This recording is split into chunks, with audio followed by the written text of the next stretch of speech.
Waalaikumsalam warahmatullahi Haji. Apa khabar? Alhamdulillah Ustaz sihat ya. Alhamdulillah Haji, sama-sama sihat. Alhamdulillah Ustaz. Okey, ya. Kalau kita dah bersedia, kita hari ini kitab Bulughul Maram, ya. Ya. Kita sambung. Ustaz ada bagi sedikit nota tadi di dalam kita punya WhatsApp group. Ustaz harap tuan-tuan dah baca, ya. Kalau belum baca boleh baca baliklah, ya. Ustaz dah hantar bulan lepas, ya. Tapi mungkin sebahagian terlepas pandang tak sempat baca. Ustaz bagi balik tadi. Dan Ustaz ada buat sikit nota tambahan, ya, tentang 3 perkara, ya, yang menyebabkan solat itu kita kata terputus, ya. Tetapi terputus bukan makna terputus pahalanya ataupun batal solat, ya. Dia terputus tu maknanya terputus khusyuk dia. Ya, bila kita solat, ya, kita akan kurang khusyuk, ya. Dan bila kita kurang khusyuk, ya, pahala tak batal, ya, tetapi kurang pahalanya. Yang itulah kesan dia tu. Ya, bila kita tak khusyuk dalam solat ni, dia akan memberi kesan kepada pahala kita. Yang itu kita bimbang. Okey, ya, kita ulang saja sedikit, ya, tuan-tuan. Hadis yang terakhir yang kita sebut dulu, bincang malam ni kena bincang balik dengan perkara ni lah, ya. Hadis yang ke-245, muka surat 122. Patutnya malam ni 123, kita ulang saja sikit, ya. Pada hadis 12, pada muka surat 122, hadis 245. Ya, tuan-tuan tengok teks Arabnya, siapa yang pakai buku baru, ya. Tengok teks Arab, yang pakai buku lama pun sama, ya. Teks baru 245, ya. Kalau teks lama hadis berapa Haji Masya? Buku lama. Saya dah Tuan-tuan tak yang pakai buku lama lagi, tapi rasa saya dalam hadis 222 ya. Ya ke? Apa ni Puan Sri Insun yang tahu ni, dia pakai buku lama kan? Berapa nombor hadis dia Puan Sri? Hadis Itu yang ya. Hadis yang ke-223. Oh, 220, ya. Dia tertinggal sikit lah, ya. 123 Ustaz. Muka surat 123. Buku lama, ya? Buku lama ni, buku lama. Okey, buku lama. Buku baru sama juga, muka surat lebih kurang, ya. Okey, kita baca hadis dia. Hadis daripada Abu Zar, ya, Al-Ghifari. Auzubillah minasyaitonirrajim. Alhamdulillah wa bihi nasta'in ala umuri dunya waddin. Wassalatu wassalamu ala sayyidil mursalin wa ala alihi wa sahbihi ajma'in. Jadi hadis daripada Abi Zar Al-Ghifari. Kita dah sebut Abi Zar, ya, beliau asalnya Lanun lah, ya. Beliau ni duduk di padang pasir, Badui, ya. Daripada kabilah Ghifar, ya. Ghifar tu dia punya kabilah dia, ya, nama klan dia. Jadi Abu Zar dah tentu bukan nama dia lah, ya. Abu Zar ni dia punya kunyah dia, gelaran dia, ya. Tetapi nama sebenarnya Jundub, ya. Nama dia Jundub bin Junadah. Nama dia Jundub bin Junadah, ya. Beliau sebut, dia kata Rasulullah bersabda, ya, dalam kurungan yaqta'u salatar rajul al-muslim, ya. Jadi ada perkara yang akan menyebabkan, ya, solat seseorang lelaki muslim itu terpotong ataupun terputus. Maksud terputus bukan pahalanya, ya, tetapi terputus dari segi khusyuknya, ya. Ada gangguan. Dan pahalanya tak terputus, cuma berkurang, ya, ada kesan pada pahala. Syaratnya idza lam yakun, ya, jika tidak ada baina yadahi, di hadapannya, mislu muakhiratir rahal, ya. Jadi kalau tak ada sutrah depan dia, sutrah tu macam penghalang lah, ya. Jadi biasa kalau orang di padang pasir, bila dia bermusafir, bila dia nak solat, ya, maka dia akan solat di padang pasir lah. Dia akan turun daripada unta dia dan dia akan ambil pelana unta tu. Pelana tu dia akan letak di depan dia, ya. Pelana tu yang ada yang ada sandar tu, ya. Jadi bila naik unta dia ada sandar dia. Jadi sandar tu kita panggil muakhiratir rahal, ya. Jadi mislu seperti muakhirah tu yang bahagian belakang tu. Rahal adalah tunggangan, ya. Tunggangan yang digunakan untuk long distance journey adalah unta, ya. Jadi ini memerlukan kepahaman sosial kita lah, ya. Jadi kita kena faham situasi dia. Padang pasir orang naik unta, ya. Kalau untuk cepat naik kuda, ya. Macam orang yang hantar pos laju lah, Dia hantar maklumat kan, ya. Jadi kalau dia hantar maklumat biasa akan pakai kuda. Ya, tapi kalau long distance journey kuda tak tahan. Ya, jadi memang nak kena pakai unta. Cuma unta gerakannya lebih lambat lah, ya. Dan bila kita naik kenderaan ni, tunggangan biasanya ada muakhirah. Muakhirah. Apa muakhirah? Tuan-tuan boleh bulatkan perkataan muakhirah dalam teks hadis tu merujuk kepada pelana tadi, bahagian belakang dia tu. Ya, dia menonjol sikit lah. Ya. Jadi, bila nak solat, kita letak benda tu di depan kita sebagai sutrah. Ya. Jadi, apa yang menyebabkan seseorang itu solatnya terganggu, ya, ataupun pahalanya berkurang? Yang pertama ialah al-mar'ah, ya, kerana melintas depannya seorang perempuan. Ya, kedua wal himar, dan ya kaldai, wal kalbi al aswad, ya, dan juga wal kalbul aswad, dan juga anjing hitam. Jadi ini ada makna yang tersendirilah, ya. Sebab nanti kita akan tengok, ya, Aisyah ada tegur, ya. Dia kata takkanlah orang perempuan lalu, ya, depan ni akan menyebabkan batal solat, ya. Solat tak batal, ya, tapi ada gangguan, ya. Sebab apa? Sebab nanti kita akan tengok lebih detail, ya. Jadi dalam kurungan disebut, ya, wafihi ada sambungan dia, al-kalbu al-aswad. Anjing hitam itu adalah syaitan, ya. Anjing hitam adalah biasanya jelmaan syaitan. Bukan semua, ya. Jangan kita anggap semua, ya, tapi banyak, ya, macam kucing hitam ke anjing hitam dan sebagainya, ya. Biasanya hitam ni merujuk kepada syaitan, kalau putih merujuk pada malaikat. Ya, kalau orang tanya kita ada hadis ke? Ada hadis. Ya, cerita dalam hadis 40, ya, bila Jibril datang dengan pakaian serba putih. Tak pernah dengar Jibril datang pakaian serba hitam, tak pernah. Ya, serba putih, ya. Jadi itu represent malaikat. Jadi kalau putih represent malaikat, yang hitam-hitam ni, ya, syaitan, iblis. Ya, antaranya anjing hitam tadi. Ada riwayat dalam hadis kita panggil hadis Imam Al-Hakim pun ada cerita, ya. Cerita anjing hitam juga, ya, yang berkait dengan sihir, ya. Pada zaman Nabi Allah Sulaiman ada cerita juga. Mana hitam tu biasanya sinonim dengan syaitan, jin, ya. Tapi kalau putih merujuk kepada malaikat, ya. Itu secara umum. Jadi hadis ni hadis yang sahih riwayat Imam Muslim, ya. Jadi perempuan, keldai dan anjing hitam, ya. Dari segi maksud perempuan yang sedang haid. Jadi merujuk pada perempuan, bukan perempuan secara umum, tapi perempuan yang sedang haid. Makna sedang haid ni maknanya masih ada haid. Ya, merujuk kepada apa? Ya, perempuan dah jawab, ya. Siapa jawab pada pertemuan kita dulu, ya? Yang perempuan yang sedang haid atau masih haid ni merujuk pada perempuan apa tu? Tuan-tuan? Merujuk pada perempuan apa? Perempuan muda, ya? Ustaz. Perempuan muda, ya, perempuan yang masih apa kita panggil, ya, masih aktif lah, ya. Maknanya masih ada haid. Jadi perempuan muda, ya. Sebab itu dalam saf solat, ya, bagi orang perempuan, ya, yang di hadapan orang yang sudah berusia. Orang perempuan muda duduk di belakang. Saf yang afdal bagi orang muda di belakang. Tapi kalau bagi lelaki, first come first serve. Siapa yang datang dulu, dia duduk di depan. Ya, dan saf yang pertama lebih utama daripada saf yang kedua. As-saful awal, saf pertama, khairun, lebih baik minas safis tsani, daripada yang kedua. Begitulah seterusnya. Jadi bila perempuan haid, bukan perempuan tu datang haid, ya. Perempuan datang haid macam mana nak masuk masjid? Ya, jadi perempuan haid tu maknanya perempuan yang masih muda. Ya, kemudian keldai. Keldai sebab apa, Hajar Zainab? Ya, sebab apa keldai ni mengganggu? Pasal keldai ni sinonim dengan apa keldai? Dia bawa barang-barang, Ustaz. Dia berkait dengan ekonomi lah, ya. Kalau masih ingat, ya, Kak Mai, ya, ingat tak, ya, ketika Nabi sedang khutbah Jumaat, ya, kemudian, ya, apa yang berlaku, ya, sehingga hanya 40 orang yang tinggal dalam masjid. Yang lain tu pergi mana? Siapa ingat? Ya. Ada rombongan perdagangan datang sampai. Okay. Kemudian? Jadi banyak orang pergi tengok. Sedangkan Nabi sedang berkhutbah hari Jumaat ni. Ya, hari Jumaat tengah khutbah. Ya, tapi dah lama, ya, dah lama tak ada pedagang balik. Jadi dia katakan dagangan Sayyidina Osman datang. Maka kebanyakan daripada jemaah dalam masjid ni sahabat Nabi ni, tuan-tuan, ya.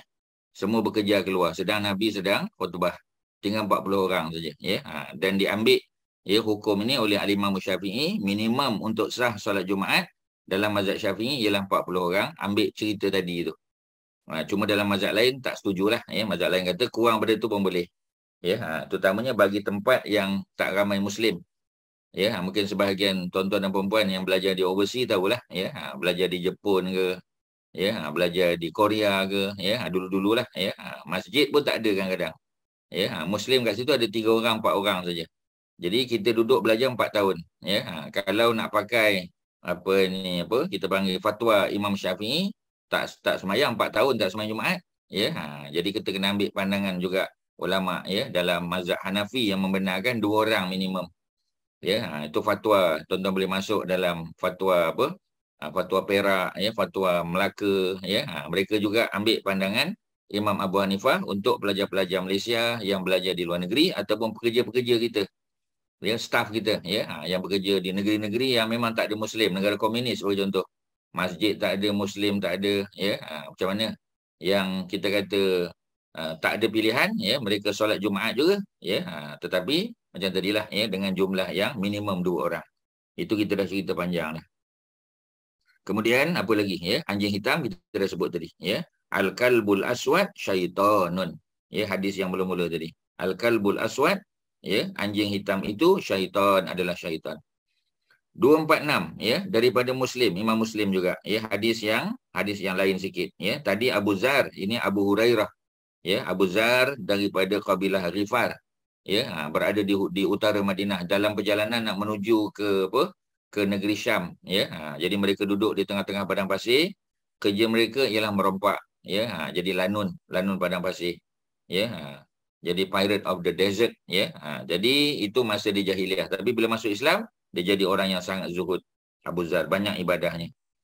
Jadi hadis yang kedua ini, ya, hadis 246, walahu an Abi Hurairah, ya. Jadi hadis daripada Imam Muslim juga. Kali ini riwayat Abi Hurairah, ya, sahabat Nabi daripada Yaman, nama sebenarnya Abdurrahman, ya. Kalau Abu Zar, Jundub bin Junadah kita sebut tadi kan. Jundub bin Junadah itu Abi Zar Al-Ghifari.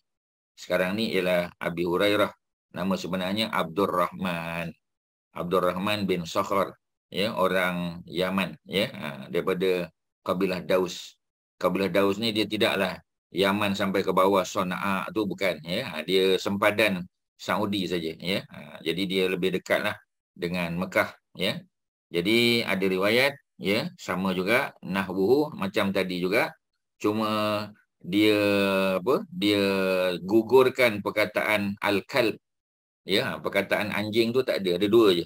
Yang boleh menyebabkan, ya, kurangnya pahala atau mengganggu konsentrasi, ya, seseorang yang sedang solat tu ialah yang pertama disebut lagi al-mar'ah, perempuan yang masih muda, yang kedua wal himar, dan juga keldai yang membawa, ya, barang dagangan, ya, sebab dia menarik perhatian manusia, termasuklah para sahabat Nabi ketika Nabi sedang khutbah.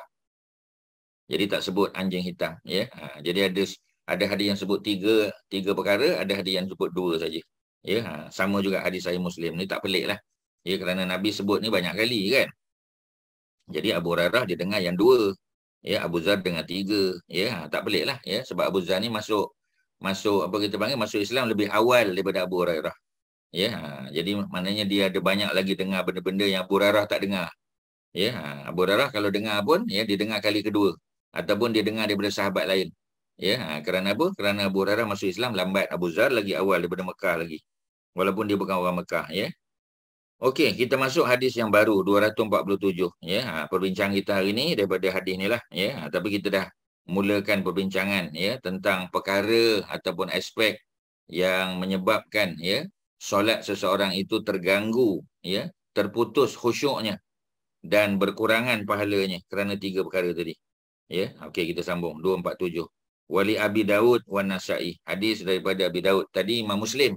Ini Abi Daud, ya, Imam Abi Daud dan juga Imam Nasa'i, ya. Abi Daud, ya, daripada Iran, ya. Dia Abi Daud daripada Iran. Nasa'i daripada Turkmenistan. Ya, jadi ni kalau kita tengok semua tokoh ulama ni Muslim Iran. Imam Bukhari Uzbek. Ya, Imam Abu Daud daripada Iran juga. An-Nasa'i Turkmenistan, sebelah Iran. Hadis daripada Ibnu Abbas. Ibnu Abbas apa dia? Abdullah bin Abbas. Ya, Nabi punya sepupu. Ya, sama juga hadis tu. Duna akhirih, yang akhir tak ada. dan dikaitkan wa qayyadal mar'ah, ya, dikaitkan apa ni makna perempuan tadi tu bil haid, dengan perempuan yang masih, ya, masih aktif lagi, ya. Maknanya masih ada haid lagi, wanita muda, ya. Itu dia punya apa, dia punya hadis dia. Jadi ada perkataan perempuan yang bukan sedang haid, ya. Kalau sedang haid tu lain maksud dia, terjemahan tu tak tepat, ya.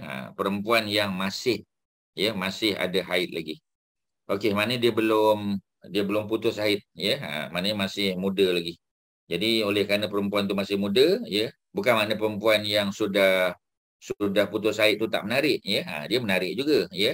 Tetapi macam tadilah, kalau yang lebih muda tu lebih menarik perhatian, ya, orang-orang lelaki. Jadi oleh kerana tu, ya, disebut dalam hadis ini dikhususkan merujuk pada perempuan yang masih haid, ya. Jadi maknanya dia punya pendetilan dia tu, ya. Ada pendetilan dia. Okey, ya. Hadis 247. Setakat ni ada soalan, silakan. Sebelum Ustaz sambung, ada apa? Tuan-tuan dan puan-puan, ada apa nak tanya? Ya, Datin Lin ada apa? Ustaz, saya nak tanya mengenai sihir. Kadang-kadang ada tak dalam dalam dalil yang mengatakan, kadang-kadang bila kita pergi macam Darushifa, kita selalu dengar ustaz-ustaz tu selalu dia kaitkan dengan soalan. Dia akan tanya kita atau dia akan tanya pesakit tu adakah kita pernah bermimpi yang pelik-pelik seperti susukan baby, atau terjatuh daripada tempat tinggi, atau mimpi binatang liar. Benda ni ada dalam dalil tak Ustaz? Yalah, kalau nak tanya dalam hadis, ya tak pernah jumpa lah pula. Tapi itu lebih pada pengalaman pengamal perubatan tu, pengalaman. Ya, maknanya observation lah, sebab ilmu ni ada datang pada Quran, ada datang pada hadis, kan? Ada datang daripada ijma' ulama', ada daripada pandangan-pandangan ijtihad para ulama', ya. Dan ada juga daripada observation dan personal experience. Ya, jadi kadang-kadang ada sahabat-sahabat Nabi yang ada pengalaman peribadi, ya. Contoh kita kata macam sahabat Nabi yang ditangkap oleh Nabi palsu, ya, Ustaz ada sebut hari itu, ya, ditangkap oleh Al-Aswad Al-Ansi, ya. Jadi seorang sahabat Nabi, Abu Muslim, kan, Abu Muslim Al-Khawlani, dia kena tangkap, ya. Jadi bila dia kena tangkap, maka dia dijatuhkan hukuman bakar hidup-hidup, ya. Dan dia selamat, ya, api tak membakar dia selamat. Dia balik jumpa Sayyidina Umar. Maka Umar pun tanya, kamu ke, ya, yang dijatuhkan hukuman bakar hidup-hidup, ya. Maka kata Abu Muslim, ya, ya. Dan pengalaman ni orang lain tak rasa, ya. Maknanya tak ada orang lain yang merasai pengalaman ini. Yang merasai pengalaman ini hanyalah seorang saja, ya. Cuma dalam Quran cerita yang sama adalah cerita Nabi Allah Ibrahim. Ya, jadi kadang-kadang ada cerita yang sama, kadang-kadang tak ada.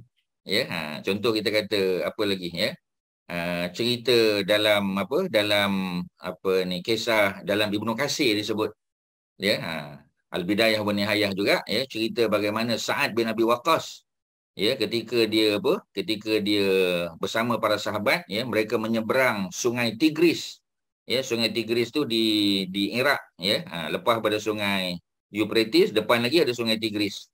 Dekat dengan Baghdad lah, kalau modern days, dekat dengan Baghdad. Ya.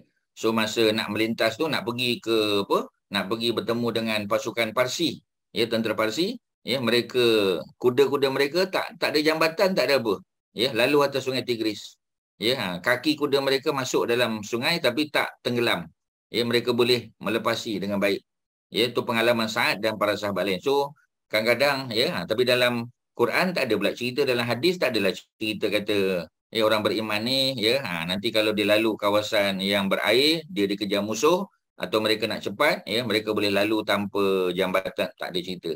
Jadi maknanya kadang-kadang bukan semualah, ya. Balik pada cerita tadi, walaupun yang Ustaz sebut ni tidaklah sangat relevan, ya, tapi kita boleh ambilkan sebagai satu bentuk pengalaman peribadi para sahabat, orang-orang alim, ya, ahli sufi dan sebagainya, ya, yang tidak bertentangan dengan agama lah, ya. Contoh macam tadilah, ya, mimpi-mimpi benda yang buruk, ya, jatuh daripada tempat tinggi, Ya, kita mimpi naik tempat tinggi, ya, tingkat 10, kemudian jatuh daripada tingkat 10.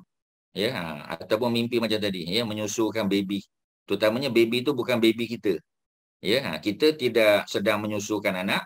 Ya, tiba-tiba kita mimpi menyusukan anak, dan anak yang kita susukan tu orang lain daripada bangsa lain, contoh daripada bangsa India, contoh daripada bangsa Cina, mana bukan anak Melayu pun kita kata. Ya, bukan anak kita pun.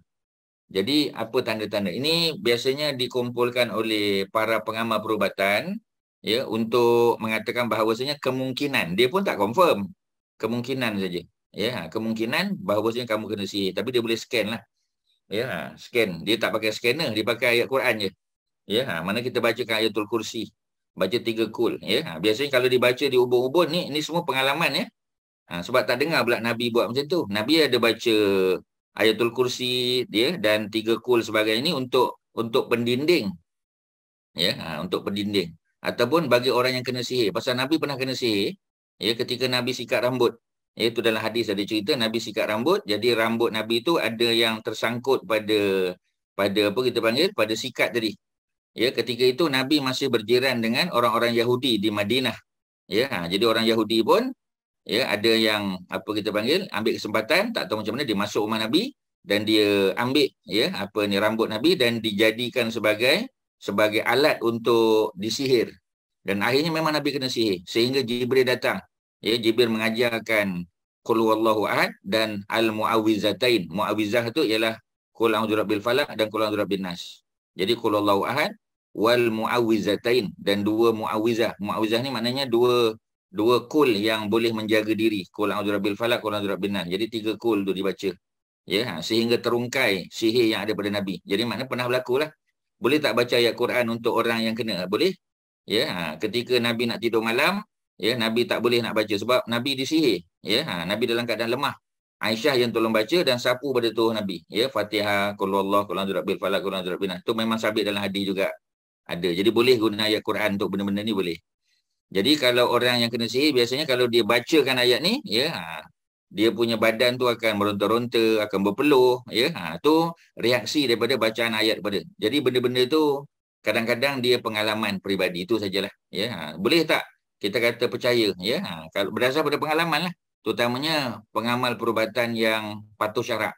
Kita tengok dia pun latar belakang agamanya bagus, ya. Orang yang solat-solat sunat pun dia jaga, puasa sunat pun jaga, ya. Cakapnya, tutur kata, kehidupan dia kita tengok according to syarak. Ya, syariah compliant, so kita boleh terima lah. Ya, cuma tak boleh kata kalau mimpi macam ni mesti sihir, tak mesti. Itu hanya, ya, kesimpulan yang dibuat berdasar pada pengalaman saja. Itu kalau Ustaz boleh respon. Okey, ada soalan lain, silakan. Jazakallahu khairan, Ustaz. Wa antum jazakumullah khairan. Ya, sama-sama. Ada apa Kak Faridah, ada apa? Silakan. Kak Turis, ada apa? Ya. Ada Ustaz, apa? boleh tanya sikit Ustaz? Ustaz tadi cakap kalau yang hitam-hitam tu kebanyakan kadang penjelmaan syaitan kan? Ya, betul. So kenapa kita kan kita semua orang Arab lah, dan kita pun mengikut. Kita pakai jubah hitam, tudung hitam, kenapa tak? Most of the time lah kan. Kadang tu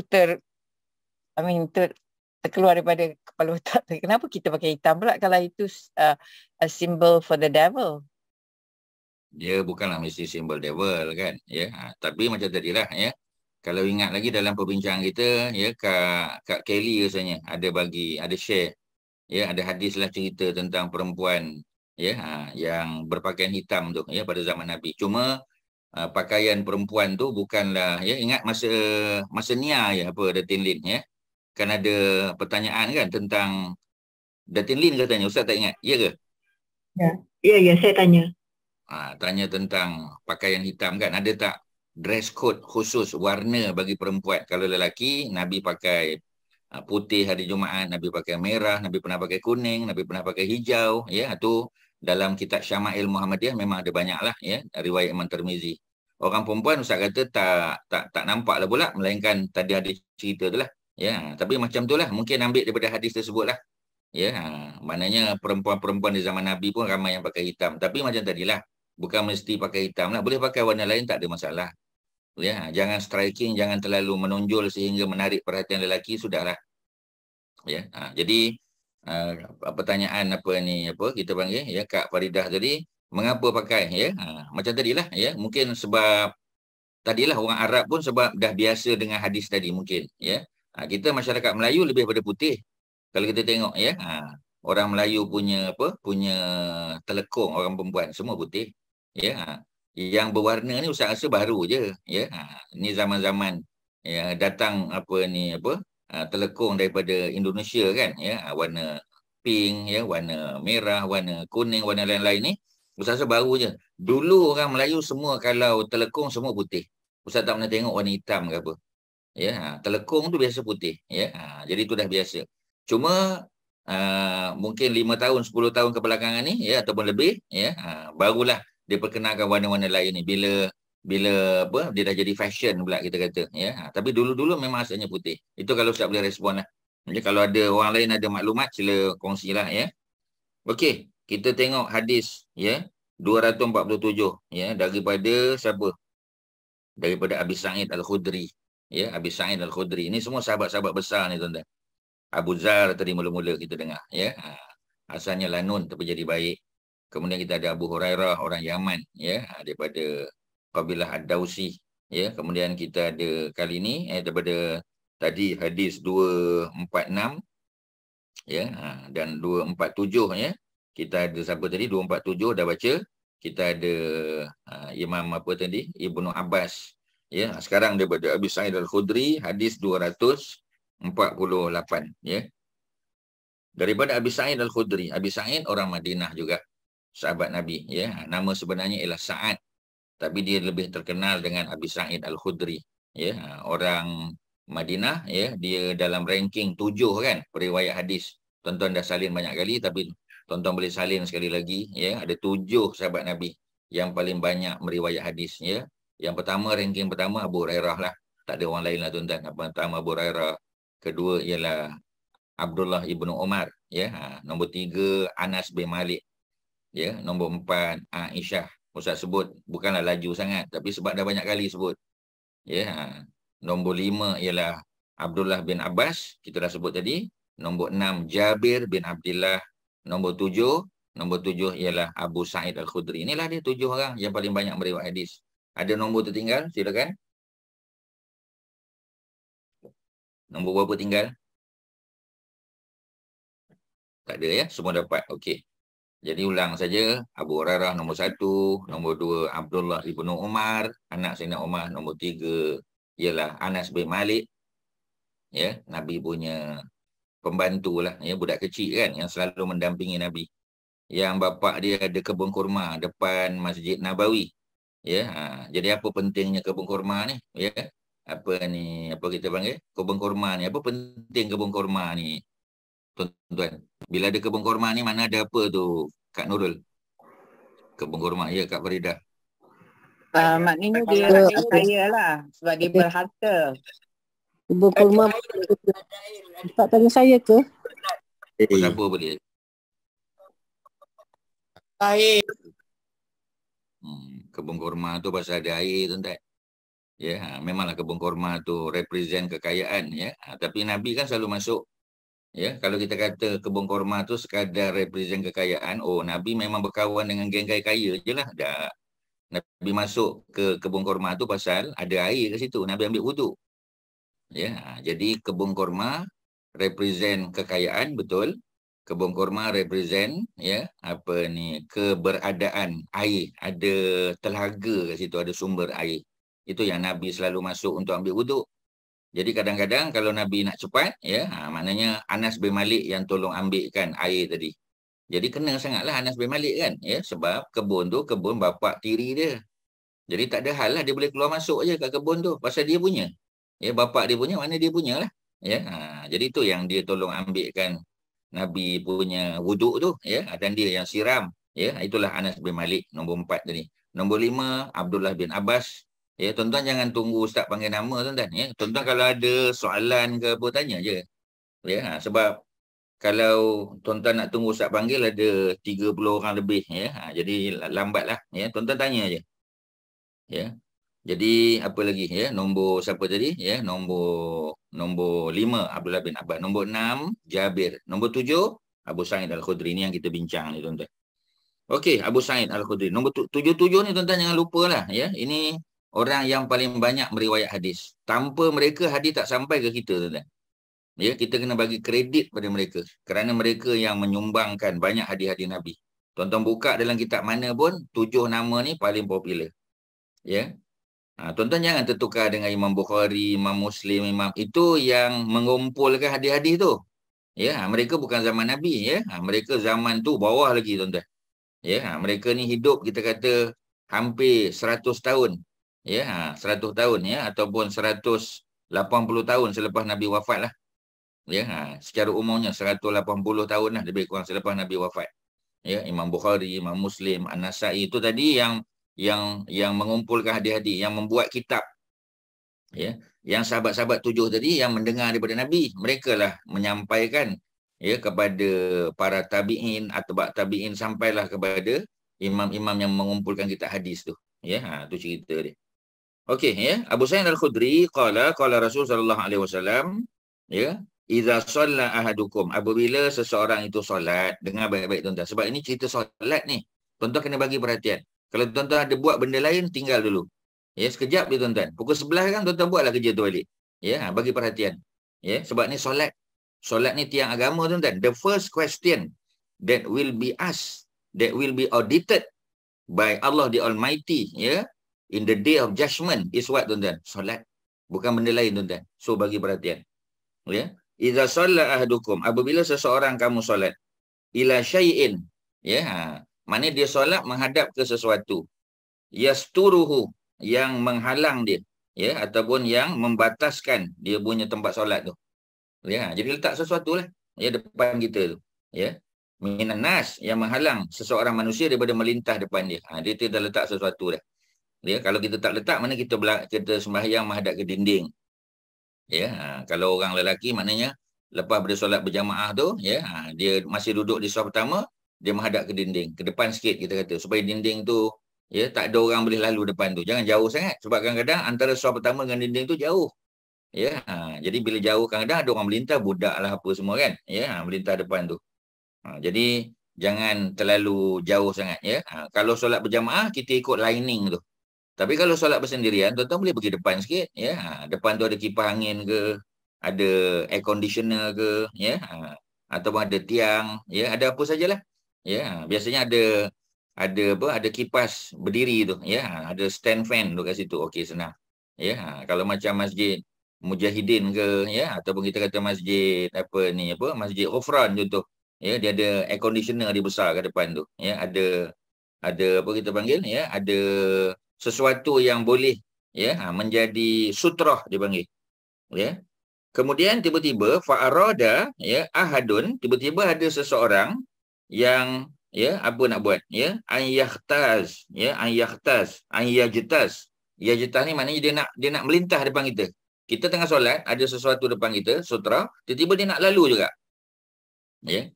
Bila nak lalu baina yadaihi, di hadapan dia, maka Nabi kata fal yadfa'hu, maka tolaklah dia.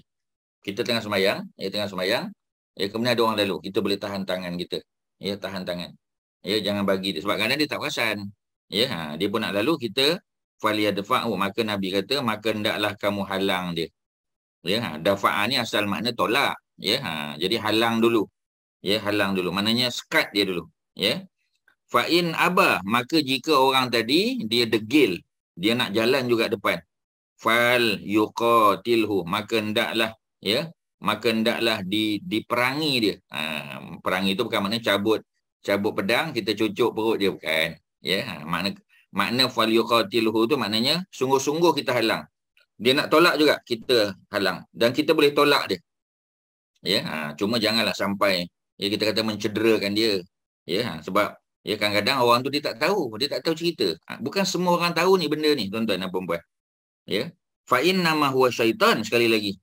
Kerana sungguhnya orang yang nak melintas depan orang yang solat itu, dia diibaratkan macam syaitan. Bukan dia tu syaitan. Ya, dia manusia. Ya, tapi perangai dia tu macam syaitan. Sebab apa? Syaitan ni tujuan dia apa, tuan-tuan? Ya, Kak Faridah, syaitan ni, ya, sebab apa selalu duduk sebut syaitan? Sebab syaitan ni apa kerja dia, kerja utama dia terhadap manusia? Apa dia, Kak Faridah? Mengganggu orang lah. Mengganggu, ya, menghalang, mempengaruhi, membisikkan, macam-macam tuan-tuan. Ustaz boleh bagi 10 perkataan.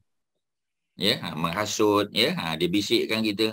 Jadi orang yang lalu depan kita pun macam tu juga sebab dia mengganggu. Kita tengah sembahyang, dia ganggu kita lah. Ya, kita terganggu dan dia nak melintah depan kita. Kalau tuan-tuan masih ingat, ya, kalaulah seseorang itu tahu kesalahan, ya, melintah di depan orang yang solat ni, maka dia akan sanggup berdiri di hadapan orang tu. Dia tak sanggup melintah, dia tunggu orang tu selama berapa lama? Berapa lama tuan-tuan? Berapa lama dia tunggu? Ya, Haji Mat Syah, berapa lama orang tu sanggup tunggu? 40 tahun. Berapa lama kan? Tak dengar? 40 tahun. 40 tahun tuan-tuan. Ya, ada riwayat kata 40 tahun, ada 40 bulan, Haji Mat Syah, ada 40 hari. 40 hari itu lama dah tuan-tuan, tak sanggup. Ya, pasal apa? Pasal besarnya, ya, dosa orang yang melintah di depan orang yang solat. Ya, kita dah baca hadis tu dah. Hadis yang kita baca ni, kalau dia letak sutra, orang tu nak lalu juga, dia kena yadfa', maka dia kena halang. Kalau orang tu nak lalu juga, berkeras nak lalu, dia insist nak lalu juga, kita pun insist halang dia. Ya, maka boleh kita tolak dia sikit boleh tuan-tuan. Tapi jangan sampai dia campak lah, kesian juga, ya. Sebab dia tak tahu. Kerana sesungguhnya orang yang nak melintah tu adalah syaitan. Hadis, ya, muttafaqun alaihi, Al-Bukhari Muslim. Wa fi riwayatin, dalam satu riwayat lagi, fa inna ma'ahu al-qarin. Kerana sungguhnya, ya, bersama dia ada qarin. Qarin tu merujuk pada syaitan lah, orang yang selalu mendampingi kita. Mendampingi kita ada dua. Satu malaikat, ya, satu syaitan. Bila malaikat, dia tak akan suruh kita melintah depan orang solat. Jadi satu lagi tuan-tuan. Satu lagi tu syaitan. Memang kerja dia mengganggu kita. Ya, hadis ini hadis yang sahih, dinyatakan juga oleh Imam Ahmad, ya. Dan maksudnya bila telah memasang sutrah, ya, bukan pasang lah, mana bila kita letak sesuatu sutrah, ya. Kalau kita tak ada apa-apa depan, kalau ada dinding lah, ya. Kalau ada kipas lah, kalau ada tiang lah, ya. Dan lebih baik kita solat jangan di tepi pintu, orang tak nampak kita, ya. Tepi pintu kita sembahyang memanglah, ya. Kalau tepi tingkap boleh tahan, ya. Ustaz, kalau kita dah ada sejadah, orang tu lalu lepas dari sejadah tu pun tak boleh ke? Boleh. Lepas sejadah tu boleh lah, walaupun tak bertiang lah. Okey, paling kurang sejadah tu adalah kita punya teritori lah. Ya, sebab tu bila ada sejadah tu senang sebab ada teritori. Jadi orang tahu dia takkan langkah sejadah kita. Kalau dia nak langkah pun dia pergi depan sikit. Ya, nanti ada ni lepas ni tuan-tuan. Terima kasih Ustaz. Ya, kalau tuan-tuan, ya. Kalau tuan-tuan buat homework sikit, baca sebelum masuk kelas, tuan-tuan dah dapat dah sebenarnya. Jadi Ustaz sangat menggalakkan tuan-tuan, sebelum kelas tuan-tuan baca sikit. Bacalah 1-2 hadis, ya, tengok-tengok, oh malam ni cerita solat. Ya, supaya tuan-tuan tuan-tuan ready, mentally ready tuan-tuan. Ya, macam kita kan, ya. Kita dah tahu dah, mak mertua nak datang rumah. Bila mak mertua kita pula, ya, jenis memang kaki masak. Ya, so kita dah tahu mak mertua nak datang, so kita buat preparation lah. Seminggu sebelum mak mertua datang tu tengok balik resepi, ya, tengok balik ulang-ulang balik trial and error masak apa semua sebagainya. Jadi by the time mak mertua kita datang, kita dah ready. Macam itulah tuan-tuan. Bila kita masuk kelas sama juga, ya. Walaupun ustaz bukan mak mertua tuan-tuan, ustaz bukan pak mertua tuan-tuan, ya, tak ada masalah tuan-tuan. Baca sikit. Sebab tu ustaz bagi nota tuan-tuan tadi. Ustaz nak bagi semalam tapi takut tuan-tuan kata besok bacalah. Jadi ustaz bagi hari ni, ya. Cuma jangan tuan-tuan kata ustaz bagi lambat sangat, patut ustaz bagi semalam, janganlah. Ya, jangan jadikan alasan. Tuan-tuan selalu kena tengok update kita punya WhatsApp group kita, ya. Ustaz ada bagi maklumat-maklumat yang tuan-tuan kena tengoklah, ya. Okey. Kalau ustaz tak bagi, kadang sahabat-sahabat lain. Ya. Ustaz, apa hukum orang yang melintasi orang yang sedang solat, dia tak pasang sutrah? Dua-dua berdosa. Dua-dua berdosa.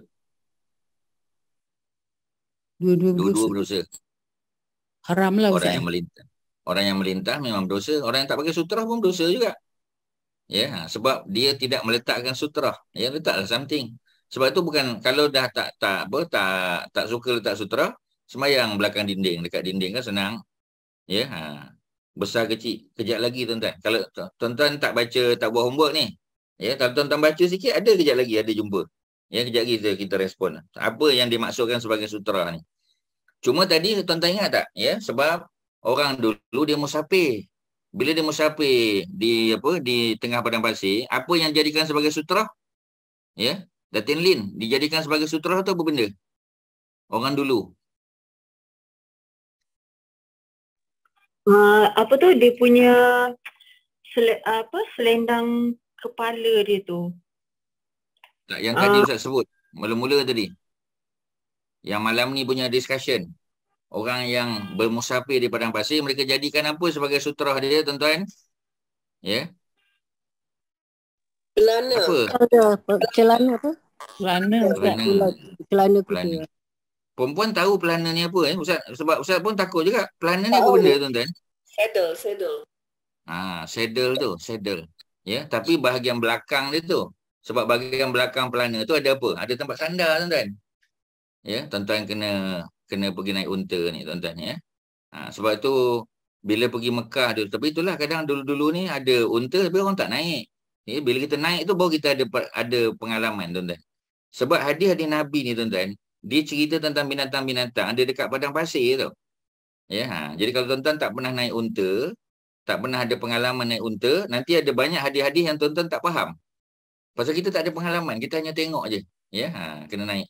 Ya, cuma sekarang nak naik mungkin pinggang dah sakit, lutut dah sakit, mungkin ada problem lah, tapi dulu lah. Ya, sebab tu alhamdulillah, tuan-tuan, benda-benda yang kita lalui dalam hidup ni, dia akan membantu kita memahami agama. Pasti, tuan-tuan. Ya, kita pernah naik unta contoh kan, ya. Unta 1 bonggol, 2 bonggol tu, ya.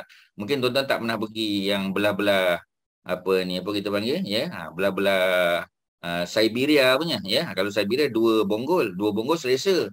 Bonggol dia 2 kan, kita duduk tengah. Ya, jadi dia tak ada saddle dia tu, kalau tak ada muakhir tadi dia panggil, muakhirur rahal. Ya, tak ada dia punya penegak dia untuk sandar tu pun tak apa, ya. Tapi kalau yang unta 1 bonggol kena. Ya, kejap lagi kita tengok lagi. Okey, ya. Secara umum, ya, kita kata bila ada orang, ya, yang nak melintas juga, ya, orang nak melintas tu memang berdosa lah. Sebab hadis tadi kata, kalau dia tahulah besarnya kesalahan melintas depan orang solat, dah tentu dia akan berdiri 40 tahun. Minimum pun 40 hari, menunjukkan besarnya kesalahan tu bagi orang yang melintas, ya. Kecuali dia tak tahu, ya, orang tu semayang tepi pintu, tiba-tiba dia, ya Allah, dia pun tak perasan. Dia bukan sengaja. Sengaja lain, mudah-mudahan Allah maafkan. Dan orang yang tak tahu pula, dia tak letak sutrah, ya. Dia berdosa lah sebab tak letak sutrah. Sutrah tu perkara yang sangat dituntut. Ya, walaupun dia tidaklah sampai ke peringkat wajib kan, sebab sutrah ni tak mesti letak sesuatu. Kita semayang dekat menghala dinding ataupun tiang pun dah okey dah. Ya, cuma dalam hadis Nabi sebut kan, iza shalla ahadukum, apabila seseorang tu semayang, falyusalli ila sutra, maka hendaklah yang menghadap ke sutra. Sutra can be anything. Ya, tak mesti besar macam tiang apa kita panggil, tiang masjid, tak mesti. Apa sajalah yang boleh memberitahu kepada orang bahawasanya ada orang tengah solat. Ini teritori kita. Kalau nak lintas pun depan sikit macam tadi kat turis tanya. Okey, kita baca bawah tu. Jadi orang tu kena pasang sutra, ya. Jadi kalau ada orang nak lalu, dia boleh sini letak pukul lah, pukul tu macam kuat sangatlah, ya. Dia boleh halang saja. Kalau orang tu insist juga, kita boleh kuatkan kita punya pertahanan tu. Ya, kalau tak mau juga, kita boleh tolak dia. Ya, bukan pukul lah, boleh tolak. Ya, sampai peringkat begitu. Nak menunjukkan jangan bagi orang lalu depan kita ketika kita solat, melainkan dalam jarak yang lebih daripada kita punya kawasan teritori sujud kita. Okey, ya, 249 daripada Abi Hurairah, ya, sama orang yang sama, Abi Hurairah tadi. Siapa nama dia, tuan-tuan? Abdul Rahman. Kita akan jumpa berpuluh-puluh kali, tuan-tuan. Tuan-tuan salinlah. Abdul Rahman bin Sakhar. Ya, Abdul Rahman bin Sakhar, orang Yaman daripada kabilah Ad-Daus, ya, Ad-Dausi. Ad-Dausi itu sempadan antara Yaman dengan Arab Saudi. Ya, bukanlah jauh sangat sampai ke Sana'a di bawah tu, ibu negara tu bawah sangat, ya. Yaman ni luas kan, ya. Daripada Abi Hurairah an Rasul sallallahu alaihi wasallam qala idza shalla ahadukum falyaj'al tilqa'a wajhihi syai'an. Apabila seorang tu sembahyang, hendaklah dijadikan sesuatu di hadapan dia tu. arah depan dia tu, arah kiblat dia tu, sesuatu syai'an, kena buat sesuatu. Okey, ni ada detail dia. Fa in lam yajid, ya, fal yansib, ya, asa. Kalau dia ada apa? Kalau duduk padang pasir, ya, kalau dalam perjalanan jauh dia pakai pelana tadi lah, saddle tu. Kalau tak ada, maka hendaklah dia cacakkan asa. Asa tu macam tongkat lah. Lembing ke apa ke, cacak depan dia. Ni orang dulu lah. Ya, kita tak ada orang pergi sembahyang bawa tombak, tak pernah ada, ya. Tapi kalau dulu, sebab dulu padang pasir, ya, Masjid Nabawi pun tak ada tikar, tak ada kapet, ya, tak ada marmar, tak ada. Jadi itu yang boleh tu, ya. Jadi ingat tak, ya, kisah seorang badui datang ke masjid kan? Badui itu datang ke masjid, ya, dia nak menunggu Nabi, tapi dia tengok ramai orang mengurumuni Nabi. Maka apa dia buat? Dia buang air dalam masjid, ya. Nabi pun kata ambil satu timba air, ya, simbahkan tempat tu, ya. Kita kata macam mana dah habislah kapet apa semua, mana ada kapet zaman tu, ya. Maknanya sebab tu padang pasir, ya. Jadi memang pasir, bila pasir tak ada hal lah tuan-tuan, siram je, ya. Lagipun orang Badui tu tak tahu, dia tak tahu adat, ya. Dia kan orang Badui, ya, mana ada tahu cerita dekat bandaraya ni, dia tak tahu Madinah bandaraya besar, ya. Macam tu cerita dia. Kemudian apa lagi, ya, yang menunjukkan Nabi ni solat di atas pasir, apa lagi tuan-tuan? Ya, cuba bagi apa kita panggil, ya, bagi contoh, ya. Bukti mengatakan Nabi solat di atas tanah atau tanah ataupun pasir. Apa buktinya? Selain daripada badui kencing tadi tu. Apa lagi contohnya? Tuan-tuan, apa contoh? Ya. Pasir melekat Contoh. di dahi. Ya, ada pasir, ya, melekat di dahi Nabi ketika sujud kan. Lain daripada tu, apa lagi tuan-tuan? Selain daripada pasir melekat, apa lagi yang melekat kat dahi Nabi? Ya, Syirin, apa yang melekat dekat dahi Nabi, Syirin? Bila sembahyang atas pasir ni, apa lagi yang boleh melekat? Apa lagi yang boleh terkesan pada dahi kita? Selain daripada pasir tadi, apa lagi tuan-tuan?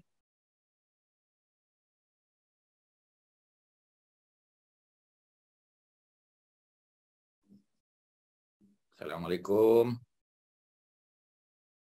Kak Mas, tolong jawab Kak Mas. Apa lagi yang boleh lekat dekat dahi kita tuan-tuan? Selain daripada pasir. Pasir tu okey lah, betul lah tu. Ketika solat, ya, Nabi, contoh ni dalam hadis ada banyak tuan-tuan. Ya, orang kencing dalam masjid, ya, Nabi sujud, ada pasir. Itu yang Nabi sapu kan, sapu dahi tu. Ya, tuan-tuan kan sembahyang di tempat yang tak ada pasir, tak ada apa kan, ya. Tapi tuan-tuan sapu juga dahi tu. Ya, tak tahu apa sebab sapu. Ada apa tu? Kat turis ada apa dekat dahi tu sampai nak kena sapu tu kat turis? Tak tahu Ustaz. Tuan-tuan buat je. Suka-suka hati je tuan-tuan. Ya. Ibadah ni tak boleh macam tu tuan-tuan. Ibadah kena belajar. Ya. Kalau tidak buat apa belajar Bulughul Maram ni. Ya, tuan-tuan pergi sana pergi sini dengar kuliah lah. Ya, tu tujuannya untuk belajar agama lah tuan-tuan. Debu ke Jadi Ustaz? maknanya Debu. kalau ada debu, kalau tak ada debu kat rumah takkan tak vacuum. Orang perempuan kan tak wajib pergi masjid sembahyang kat rumah. Dah tentulah vacuum, selalu vacuum kan. Tak ada debu, tak ada apa pun tuan-tuan. Ya, jadi Nabi sapu tu sebab ada debu, sebab ada pasir. Apa lagi? Dalam hadis, ya, ketika Nabi sujud, ya, sahabat tengok apa pada dahi Nabi tuan-tuan. Bila Nabi bagi salam, Assalamualaikum warahmatullahi, Assalamualaikum warahmatullahi. Ya, Nabi pun menghadap kepada para sahabat kan. Ya, apa mereka tengok pada dahi Nabi? Apa lagi tuan-tuan? Ada tanda Ustaz. Tanda apa? Ada cala. Tanda cala ke bala ke lebam ke sikit-sikit nanti itulah. Apa ni, tak pernah dengar pula apa ni, apa cap, ya, tapi baguslah cap, bagi pandangan tu bagus. Apa yang boleh nampak kalau orang dulu tuan-tuan? Peluh. Ya. Apa tuan-tuan? Peluh. Tak ada apa Haji Fuad. Peluh ni kita kalau pergi tempat panas pun ada peluh juga kan. Apa lagi yang sahabat tengok, ya? Sahabat tengok. Tuan-tuan kena bayang Masjid Nabawi tu macam mana? Tuan-tuan jangan bayang Masjid Nabawi sekarang. Masjid Nabawi tu tuan-tuan, ya, atapnya dibuat daripada apa Haji Fuad dulu? Atap masjid dibuat daripada apa? Daun tamar. Pelepah kurma tuan-tuan. Bila pelepah kurma, ya, apa jadi tuan-tuan? Kalau pelepah kurma tu, luka. Apa jadi? Jatuh ke atas tanah. Jadi mungkin daun tu melekat kat dahi Rasulullah. Ya, okey, yang tu saya boleh terima. Ya, tapi tuan-tuan nak kena pergi keluar lagi. Apa dia, ya? Bila hujan di Madinah. Hujan, malam qadar, hujan berlaku. Bila hujan berlaku, apa jadi pada tanah Madinah tuan-tuan? Habis basah. Becak. Ya. Tuan-tuan Ustaz nak kena macam tu baru tuan-tuan mau nak berfikir, ya. Jadi tuan-tuan kena bayanglah, ya. Sebab tu orang dulu, ya, macam Anas bin Malik kan. Bila ada orang Badui kata, habis kampung kami dah, ya. Kampung kami dah hancur dah. Pasal ya hujan tak turun, dah lama dah, binatang-binatang pun nak mati dah, separuh mati dah. Nabi pun doa kan, Allahumma aghithni, ya Allah turunkan kami hujan yang baik. Ya, hujan yang baik, ya. Anas kata tak nampak apa pun dekat langit. Macam mana dia boleh nampak kat langit? Pasal Masjid Nabawi, ya, dia punya atap daripada pelepah kurma. Dia punya tiang agaknya tutup dah semua, tak tutup tuan-tuan. Ya, macam tu aja. Tuan-tuan pernah pergi Masjid Quba, tuan-tuan tengok gambar. Ya, tuan-tuan tengok gambaran, ya, macam mana Masjid Nabawi pada masa tu. Tuan-tuan kena tengok, ya. Dalam jilid yang kedua dia tuan-tuan. Ya, sirah jilid kedua yang kita guna sekarang, jilid 2, ya, dengan Moses. Tuan-tuan boleh tengok ada gambaran Masjid Nabawi dulu. Mana ada tutup, tak ada pun. Sebahagian kawasan terbuka tuan-tuan. Yang tutup ni hanya tempat imam dan saf pertama kedua. Yang lain tu terbuka. Jadi maknanya kalau orang tengok ke langit nampak kosong, langit tak ada apa, tak ada awan. Tiba-tiba setelah Nabi berdoa, datang awan, ya. Allah hantar awan datang. Ya, awan tu menurunkan hujan, ya. Jadi apa yang berlaku bila solat ada hujan dekat tanah Madinah, ya. Bila bangun bagi salam apa nampak tuan-tuan? Lumpur tuan-tuan. Atal dahi. Ya, tuan-tuan kena fikir, tuan-tuan kena letakkan diri tuan-tuan dalam situasi Madinah dulu. Jangan tengok sekarang. Ya, unless kalau tuan-tuan tak pernah pergi Mekah Madinah lah, takkan tak pernah pergi kan? Mesti pernah pergi walaupun sekali. Ya, jadi itu gambaran dia, tuan-tuan, ya. Kerana apa? Ya, kerana Masjid Nabawi bukan macam sekarang. Dulu pasir. Ya, dulu pasir. Itu cerita dia, ya. Okey. Jadi balik pada apa yang kita nak sebut ni, yang pertama, ya, ditancapkan, ya. Apa ni? Asa tu tongkat. Ya, secara umumlah tongkat, ya. Dan termasuk juga apa ni? Lembing ke tombak ke boleh masuk semua. Boleh jadikan sebagai sutera juga. Fa in lam yakun, ya. Fal yakhut ta khattan, ya. Ini satu lagi tuan-tuan. Apa makna fal yakhut? Ya, fal yakhut ni mana dia boleh buat garisan aja. Macam kita kat masjid memang dah ada garisan lah, ya. Memang masjid kita dah ada lining tu, ya, pun dah memadai untuk memberitahu orang bahawasanya ni orang tengah solat ni, ya. Ada lining dia tu. Balik kalau nak berjalan juga apa kita panggil above the lining tu, ya. Apa kita panggil further up sikit, ya, baru tak menghalang, ya. Sumala yadurruhu, ya, man marra baina yadayhi. Jadi kalau dia dah letak sutera, ya, dah letak lembing ke letak apa ke ataupun ada apa depan dia tu, ya. Jadi kalau ada orang lalu tak ada apalah, ya, tidak memberi mudarat kepada dia. Maknanya dia tak payah halang sebab orang tu dia lalu di depan dia punya tempat sujud. Sujud tu, ya, bila dia sujud tu itulah teritori dia. Lebih pada sujud, okeylah, tak ada masalah lah, ya. Cuma tak sepatutnya lah orang lalu. Dari segi adab pun kita kata orang tengah semua solat buat apa nak lalu depan orang, lalulah tempat lain. Ya, kadang-kadang kita dari segi hukum tak salah, tetapi dari segi akhlaknya kurang. Akhlaknya kurang, tuan-tuan, ya. Macam orang Melayu kan, bila dia jalan depan orang yang lebih tua daripada dia, ya, teman lalu dia kata, ya. Sedangkan benda tu tak wajib. Ya, dia tundukkan badan dia sikit, ya. Paling kuat excuse me ke, ya, afwan ke, ya, makziratan orang Arab, ya. Maknanya adakah Nabi suruh macam tu? Tak ada. Ya, apabila kamu berjalan depan mak mertua, hendaklah kamu membongkokkan sedikit badan, ya. Apa kita panggil, ya. 45 darjah ataupun 25 darjah, tak ada. Memang tak ada hadis macam tu. Ya, tapi itu adab dia panggil, ya. Orang Melayu dia menerima benda tu sebagai adab. So kita terimalah. Sebab sesuatu yang ditetapkan oleh adab, selagi dia tidak bertentangan dengan agama, boleh terima. Ada kaedah dia. Ya, al-adatu muhakkamah. Adat kebiasaan sesuatu bangsa itu boleh diterima sebagai hukum dengan syarat tidak bertentangan dengan syarak. Itu hukum, itu dipanggil, ya, kaedah fiqh, tuan-tuan. Kaedah fiqh. Dia bukan hadis. Dia bukan ayat Quran, ya. Tuan-tuan kena ingat, ya. Bila kita berhukum, dia bukan hanya Quran, hadis sahaja dah. Ya. Quran, hadis dan ada juga, ya, ada juga ijma', ada qiyas, ya, ada kaedah-kaedah lain yang dipakai untuk menetapkan hukum, boleh. Macam contoh tadi Ustaz sebut, al-adatu, adat itu adat kebiasaan itu muhakamah, boleh diambil sebagai hukum. Ya, boleh ambil sebagai hukum. Contohnya harta sepencarian lah. Ya, di negara Arab tak ada harta sepencarian sebab orang Mekah, ya, perempuan Mekah biasanya tak bekerja. Bukan kata orang Mekah tak bekerja, nanti tuan-tuan kata, Ustaz, Khadijah bekerja. Ustaz kata majoriti perempuan tak bekerja. Kecuali ada beberapa juga, ya, tokoh-tokoh yang bekerja lah. Orang Mekah tak kerja sebab orang Mekah ni dia full time buat apa tuan-tuan? Layan orang datang umrah. Ya, setiap tahun buat haji. Ya, jadi mereka ni melayan. Mereka ni kebanyakan buat kerja kebajikan aja. Social work tuan-tuan. Mereka tak meniaga. Ya, tapi yang meniaga dia tak ada. Yang meniaga memang ada. Antaranya Khadijah lah. Ya, antaranya Ummu Syuraik. Ya, kita cerita Ummu Syuraik. Ya, dalam kelas apa ni Datin Lin lagi tu. Ya, kelas Nia. Ustaz dia sebut Ummu Syuraik. Ya, Raziah nama dia. Juga seorang peniaga, perempuan kaya. Ya, yang berniaga juga. Ya, maknanya yang meniaga tu ada. Tapi kebanyakan ya yang meniaga tu orang Madinah. Jadi di Mekah kebanyakannya tak meniaga. Ya, mereka tak bekerja. Sebab itu tak ada konsep harta sepencarian. Maknanya bila seorang suami itu dia berpisah dengan isteri dia, isteri tak boleh tuntut lah. Ya, dari segi pemilikan harta. Tak boleh lah sebab dia tak menyumbang dari segi apa kita panggil, ya, rumah tadi bukan nama dia sebagai contoh. Tapi dia boleh dia boleh argue dari segi benda lain lah. Ya, dia boleh argue dari segi benda lain sebab dia jaga rumah, dia besarkan anak, dia apa. Maknanya dia dapat tu daripada perspektif yang berbeza. Ya, tapi dia tak boleh claim sebiji macam tu, tak boleh lah. Ya, Kak Turis, apa dia? Yeah, that's what I was thinking. I mean from the point of dia jaga, the family. So she Saya dah jawab dah. Ustaz dah boleh akak tu. Akak akan tanya soalan yang sama. Ya. I can read your mind. I'm a good mind reader. Ya.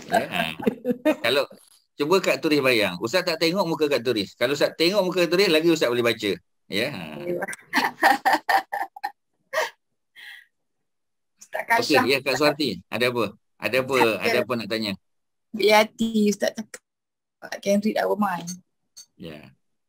I'm a good mind reader tuan-tuan, ya. Tapi itu melawak je. Tak ada pun tuan-tuan. Kadang-kadang benda tu kita teka je. Kadang-kadang betul kan, kadang-kadang salah macam tu je. Okey tuan-tuan ya. So balik pada cerita tadi, sutrah ni very important sebab orang kita dia tak ambil perhatian sangat tuan-tuan. Betul tak tuan-tuan? Dia tak ambil perhatian. Dia main semayang mana-mana kita tengok kan. Ya, letaklah something depan tu. At least bentang sejadah. Zaman kita pandemik kena bawa sejadah sendiri ni, alhamdulillah. Ya, bagus tuan-tuan. Ya. Even sekarang pun orang bawa sejadah kecil sebagai contoh ya. Dah biasa. Dulu kita tak biasa tuan-tuan. Ya. Di masjid pun kadang-kadang kalau siapa tak buat sejadah, disediakan sejadah kat luar, kita boleh ambil. Baguslah tu, ya. Okey, ya. Apa lagi? Walam yusib ya man za'ama ya annahu muttarib. Jadi tak ada apalah ya. Kalau orang tu melintas, dia tidak memberi mudarat kepada orang tadi. Kalau dia melintas tu luar, mana kita tak nampak dia pun sebab kita kan tengok tempat sujud kan. Ya? Yang pertama mata tak sebab mata kita jangan tutup kan. Tutup mata masa solat apa hukum dia apa? Tuan-tuan, tutup mata masa solat. Makruh. Makruh tuan-tuan, makruh. Ya, jangan tutup mata. Ya, dia kata kalau saya tutup mata khusyuk. Sebenarnya buka mata tu lah khusyuk tuan-tuan. Cuba tuan-tuan cuba dulu, ya. Jadi angkat takbir, jangan tutup mata. Ya. Jadi apa kita panggil ya? Kalau kita dengar bacaan kan, ya. Jadi jangan bacaan imam contoh. Sebab kadang-kadang orang tutup mata, ya. Bila imam Allahu Akbar, dia pun terus dia rukuk. Sedangkan orang sujud, ya. Imam baca surah sajadah kadang dia tak perasan tuan-tuan. Ataupun baca ayat-ayat sajadah kan, terutamanya masa tarawih. Ya, dia banyak ayat sajadah, ada 15 kan, ayat sajadah, ayat tilawah dalam Quran. Kadang-kadang dia tak perasan sebab dia tutup mata. Ya, jadi dia tak perasan ya mengatakan bahawasanya imam tu sujud sajadah.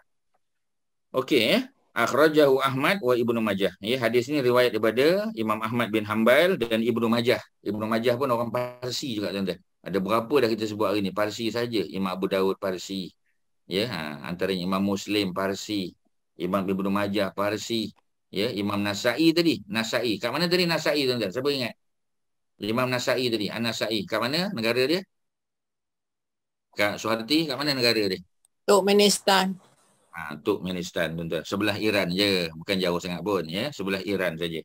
Ya, dia di antara dia sebelah pada Iran, sebelah timur Iran dan di atas pada Pakistan tuan-tuan ya. Dekat dengan Pakistan. Okey ya. Kemudian apa lagi? Ya, ada tambahan sikit. Ya, hadis ni hadis yang sahih juga tuan-tuan. Ya. Jadi apa ni disebut walam yusib man za'ama annahu muttarib. Jadi kalau orang tu ya melintah juga, dia tak ada bagi kesan kepada kita punya pahala solat. Okey tuan-tuan ya, clear. Jadi kalau dia garis sesuatu pun, ini padang pasir lah. Tapi kalau kita di Masjid Surau dah ada lining, ikut je lah lining tu. Ya, orang yang akan solat diperintahkan meletakkan sesuatu di hadapannya. Ya, muka surat 125. Sebagai sutrah walaupun hanya merupakan suatu garis, boleh. Ya, wajib meletakkan suatu garis tanda itu di depannya bila seseorang akan solat. Ya, jadi dia ambil perkataan wajib. Sebenarnya dia tidaklah wajib. Ya, tapi dia menghampiri wajib. Sunat muakkadah, sunat yang sangat dituntut. Ya, sunat yang sangat dituntut. Maknanya jangan tinggal. Macam witir kan. Dalam mazhab Syafi'i, sembahyang witir ni, tiap malam kita buat kan, bukan Ramadan saja. Sembahyang witir itu dia tidak wajib, tapi dia sunnah muakkadah. Mana sunat yang sangat-sangat dituntut, jangan tinggal. Ya. Tapi dalam mazhab Abu Hanifah, ya, witir itu wajib. Ya, sebab tu kita tengok orang mazhab Hanafi kan, orang Bangladesh, Pakistan ya. Jadi lepas ba'diyah isyak dia akan buat juga witir. Ya, 3 rakaat ataupun 1 rakaat. Ya, kalau kita tanya dia, apa sebab buat witir? Ya, dia kata witir ni wajib. Kita pun terkejut, wajib. Ya, sebab dalam mazhab Abu Hanifah dia ada beza pula. Ya, wajib dengan fardu. Kalau solat isyak fardu. Ya, tapi kalau apa kita panggil ya, kalau witir wajib. Kalau kita tak ada beza kan. Dalam mazhab kita fardu ke wajib sama. Mazhab Abu Hanifah ada sikit beza. Ya, wajib dia tu makna apa? Bagi kita, wajib dia maknanya sunnah muakkadah. Sunat yang sangat dituntut ya. Okey tuan-tuan, sebelum kita selesaikan hadis 250, ada apa setakat ni? Ada apa-apa nak tanya? Kalau ada? Ada, tak ada? Ya, Cap ada apa Cap? Silakan. Cap Syarum ada apa? Tak ada apa Ustaz. Okey. Tak ada ya. Okey. Kita teruskan 250 ya, daripada Abu Sa'id Al-Khudri kita dah baca tadi. Abu Sa'id juga ya. Abu Sa'id ni orang nombor berapa tuan-tuan dalam ranking hadis? Perawi hadis nombor 7. Jangan lupa tuan-tuan, nombor 7. Ya. Nombor 5 siapa? Nombor 5. Nombor 5 siapa tadi? Abdullah bin Abbas. Abdullah bin Abbas ya. Abdullah bin Abbas. Nombor 5 jangan lupalah. Daripada 7 tu ada berapa perempuan tuan-tuan? Seorang ya. Nombor berapa perempuan tu? Tadi Ustaz dekat nombor 4 Aisyah. Tapi lepas Aisyah tu seorang. Ustaz tukar pula. Nombor 5. Nombor 4 lah sebenarnya ya. Jadi bukan tukar, mungkin tertukar. Ya, Ustaz ulang. Sebab Ustaz sebut banyak kali ya. Ustaz ulang balik nanti tuan-tuan kata Ustaz sengaja pula tak sengaja. Nombor 1 Abu Hurairah. Nombor 2 Abdullah bin Abbas. Nombor 3 Anas bin Malik. Nombor 4 Aisyah. Nombor 5 Abdullah bin Abbas. Ya, kalau Ustaz tersilap tadi betulkan balik. Nombor 4 Aisyah. Nombor 5 Abdullah bin Abbas. Nombor 6 Jabir bin Abdullah. Nombor 7 ya, Abu Sa'id Al-Khudri yang kita baca ni. Jadi dia kata Rasulullah bersabda la yaqta'us solah syai'un. Ya, tidak ada sesuatu pun yang boleh membatalkan solat. Ya, maksudnya merujuk kepada orang yang berjalan depan. Jadi jangan bimbanglah. Kalau dia lalu depan kita, ya, walaupun kita tak ada sutra, ya, solat kita tak batal. Tak payah kita batalkan solat tak. Solat tak batal. Cuma macam tadilah, kita berdosa lah sebab tak letak sutra. Tapi solat tak batal. Dia kata alah yang penting solat tak batal, tapi berdosa sebab kita tak letak sutra. Ya, sebab itulah tadi disebut sutra tu macam wajib. Ya, sebab kita tak menghalang dia. Sebab tu boleh menghalang orang yang nak melintas tu, ya. Salah kita sebab tak letak sutra. Salah orang tu sebab dia tak tahu bahawasanya melintas depan orang tu adalah berdosa. Jadi dua-dua pihak boleh bersalah. Ya. Kemudian wadra'au, ya, mastata'tum. Maknanya dia kena halang orang yang nak melintas depan dia tu, ya, mastata'tum. Apanya semampu yang dia mampu, semampu yang dia boleh. Ya, maknanya dia kena berusaha sungguh-sungguh. Ya. Cuma hadis ni ada masalah ya, sebab hadis ni dianggap lemah ya. Cuma maknanya sahih. Makna dia sahih. Ya, riwayatnya lemah tuan-tuan. Tuan-tuan kena beza ya. Meaning dia apa? Meaning dia sahih sebab ada hadis-hadis lain yang menyokong dia tadi. Tapi dari segi hadis ni kalau kita nak pakai tak boleh lah. Ya, sebab dia punya sanad dia punya narration dia tu ya. Dia punya narrators dia tu. Narrators dia tu lemah ya. Orang yang sedang solat, bila di depannya dilintasi sesuatu tidak membatalkan solat. Memang tak batal. Bila di depan orang yang solat sudah ada sutra, maka solatnya tidak batal. Bila dilalui oleh sesuatu. Bila di depannya tidak ada sutra, lalu didatangi oleh wanita haid, kedai dan anjing mata, maka solatnya batal. Dia ambil pandangan yang macam tu. Kita pakai Imam Nawawi tadi yang Ustaz share tu. Dia solat tak batal. Ya, solat tak batal. Tetapi dia mengurangi khusyuk. Ya, memutuskan khusyuk seseorang itu. Dan mengurangi pahala. Dia tidak membatal tapi mengurangi. Tuan-tuan pegang dua.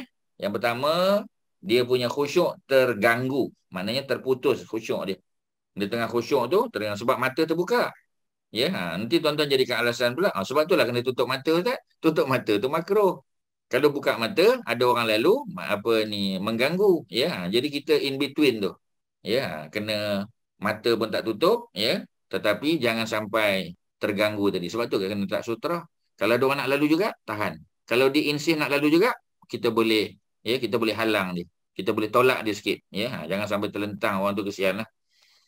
Jadi bila di depannya tidak ada sutra. Ya, jadi pengarang kitab ni Ibnu Hajar. Yang mensyarahkan kitab ni. Yang mensyarahkan ni, ya, ni Dr. Randes Muhammad Talib ni, dia mengambil pandangan yang agak keras. Ya, dia mengatakan bahawasanya sampai peringkat membatalkan solat tak. Kita ambil pandangan Imam Nawawi yang mengatakan tidak batal solat, tetapi hanya mengurangi pahala dan memutuskan khusyuk kita. Itulah cerita dia, tak khusyuk. Okey tuan-tuan, selesai untuk bab ni. Ya. Sebelum kita masuk dorongan solat khusyuk. Ada apa? Silakan. Ada apa nak tanya?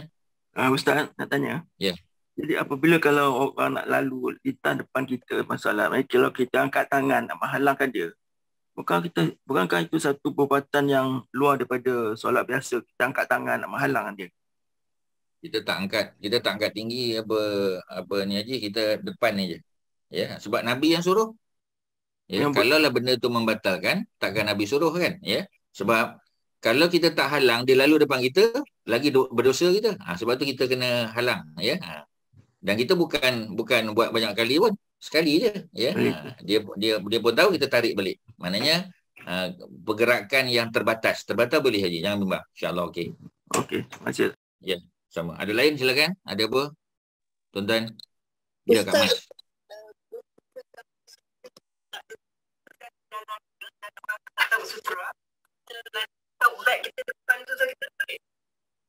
Boleh, beg. Boleh je. Kita bawa beg, kita nak lalu dan tempat lain nak lalu.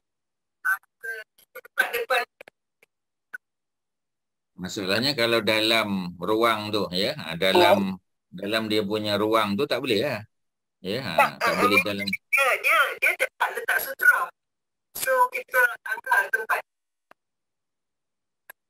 Kita gantikan, kita letak sebab nak jalan, ya. Yalah, dengan syarat lebih daripada dia punya jarak sujud dia lah. Kalau lebih daripada jarak sujud boleh lah, ya. Dia tak letak, kita letak. Kita tolong letak. Kita ada beg tangan kan, Ustaz faham? Ya. Kita nak lalu depan dia dan tak ada jalan lain. Itu je jalan dia. Kita letak beg kita pun melintas. Kemudian ambil beg balik. Boleh tak? Boleh. Boleh. Ada lain silakan. Ya, sama. Ada apa tuan-tuan? Bagi Ustaz, faham, ya. Ya. Ustaz nak tanya macam mana keadaan kalau kita di masjid yang terlampau sesak? Contoh macam di Masjidil Haram dengan Masjid Nabawi. Kadang-kadang suka-suka je orang langkah kita. Yalah. Keadaan macam tu macam mana Ustaz? Orang yang macam tadilah, ya. Sebab orang yang pergi masjid ni bukan semua faham. Walaupun kita kata Arab takkan tak faham. Kita pun tak tahu, ya. Mungkin dia tak mengaji. Bukan semua orang mengaji kan. Kadang-kadang orang Melayu lagi faham daripada orang Arab pun ramai. Ya, macam tu sebab kita tengok kan. Kadang kita pergi mana-mana lah negara barat ni. Kadang orang Arab, ya, tapi kita tengok, tak faham ke? Ya. Kadang-kadang kita orang Melayu lagi faham. Dia lagi respect dengan orang Melayu kadang-kadang. Orang Melayu very committed, ya. Cari makanan halal lah, pergi yang sembelih lah apa kan. Arab kadang dia tak peduli sangat. Dia kata ahli kitab macam hari tu kan. Pertanyaan kita punya sister daripada Aberdeen tu. Ya, mana kahwin dengan ahli kitab yang macam mana? Ya, bukan ahli kitab yang celup punya kan, yang convert. Bukan. Ya, ahli kitab cuba tengok isteri pada Yasir Arafat tu. Ya, memang keluarga dia, family dia memang originally daripada Nazareth dan mereka tu memang beragama Nasrani sejak awal. Macam tu ahli kitab tu yang jaga keturunan kan. Jadi memang tak boleh jadikan Arab tu sebagai panduan kita kata, ya, sebab bukan semua faham. Jadi kalau kita dah letak sutera, ya, dan dia lalu juga, kadang-kadang dia laju sangat, kita pun tak sempat. Mudah-mudahan kita dimaafkanlah. Ya, sebab bukan kita tak letak sutera, dah letak, tapi dia melintah juga, dia tak peduli. Kita halang pun dia tolak dia. Ya, dia tolak lagi kita. Ya, dia nak lalu juga. Kita pun tak boleh nak halang. Mudah-mudahan kita dimaafkanlah. Memang perbuatan tu salah. Tetapi kerana kita dah berusaha, ya, jadi kita tak salah lah mudah-mudahan. Yang salah ialah orang yang melakukan perkara tersebut. Kalau di Malaysia, contoh hari Jumaat. Hari Jumaat kalau kita datang lambat, kita tak boleh langkah bahu orang. Ya, mentang-mentang ya kita kata dia somebody, so bila dia masuk masjid, dia datang lambat. Dia langkah orang, dia langkah lagi. Itu perbuatan yang salah. Tapi siapa nak tegur dia? Orang tak berani nak tegur. Ya, jadi kita yang dilangkah, mudah-mudahan kita tak salah. Tapi orang yang melangkah itulah yang salah. Itu cerita dia. Ya, bukan makna kita menghalalkan perbuatan tu. Perbuatan tu tetap salah. Ya, tetapi mudah-mudahan Allah tak kira kita sebagai bersalah sebab kita dah usaha. Kita dah letak sutera, dah letak baik tangan lah, dah letak something kat depan tu kan. Ya, tapi dia langgar juga. Ya, sebab kadang-kadang kita solat, ya kita tengah ni, tiba-tiba ada je orang melintas. Kita pun tak boleh nak halang, dia laju sangat. Ya, kadang-kadang macam tu. Mudah-mudahan kita tak dianggap sebagai bersalah lah. Kerana kita sudah meletakkan apa kita panggil divider ataupun penghalang, tapi dia tak peduli. Okey tuan-tuan, selesai. Mari kita tengok sikit. Ya, dorongan solat khusyuk. Pasal apa kita kena khusyuk dalam solat, tuan-tuan? Okey, ya, kita baca. Ya. Ustaz, ya, silakan. Solat berjemaah. Sorry Ustaz, nak tanya yang pasal Kejap Kak Suhati. Kak Mai dulu. Ya. Solat berjemaah, sutrah dia adalah imam kat depan tu kan. So betul. Kalau kita terbatal ke apa solat, kita lalu depan orang je. Boleh. Ya, ada riwayat daripada Ibnu Abbas. Ya, Ibnu Abbas ya, masa Nabi sedang mengimamkan solat di, kalau tak salahnya di ni ya, masa di Arafah. Ya, dalam hadis tu Abdullah bin Abbas dia budak lagi kan, dia belum akil balik. Ya, jadi dia kata sebab nak cari tempat dia lalu depan. Dia lalu depan orang yang sedang solat saf. Ya, sebab sutrah orang yang berjamaah adalah imam tu. Yang kita cerita tadi tu, yang kita duk cerita-cerita ni ialah sembahyang seorang. Sembahyang sunat bersendirian, ya, qabliyah ataupun ba'diyah. Ya, tetapi bagi orang yang solat berjamaah, kalau ada orang melintas depan dia, ya, sebab kadang-kadang ya, bila orang masuk tu dia lalu je depan kita. Masa kita solat, imam sedang solat, mana kita sedang bermakmum, tu tak ada masalah tuan-tuan. Ya, itu kalau orang lalu depan orang solat, ya, sebab sutrah bagi makmum adalah sutrah imam tu. Dia tak boleh langgar depan imam. Tapi kalau makmum tak ada masalah. Terutamanya kalau ada kosong. Ya, kita lalu, kita tengok ada kosong sebelah sana. Kita pun lalu depan dia. Boleh tak? Ataupun orang yang sakit perut nak buang air. Ya, ataupun dia terbatal solat, nak ambil wuduk balik. Boleh tak lalu depan orang solat dalam keadaan berjamaah? Berjamaah boleh. Ya, itu ada keringanan sebab berjamaah. Ya, apa Kak Suharti? Kak Suharti, ya. Soalan tadi.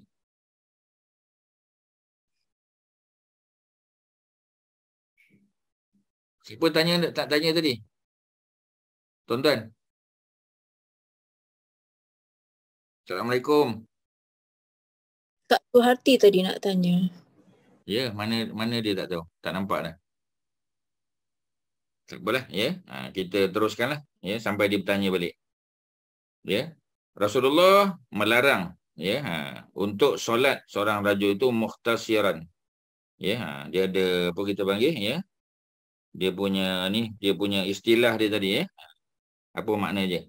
Jadi kalau di sini disebut macam apa? Macam bercekak pinggang pula.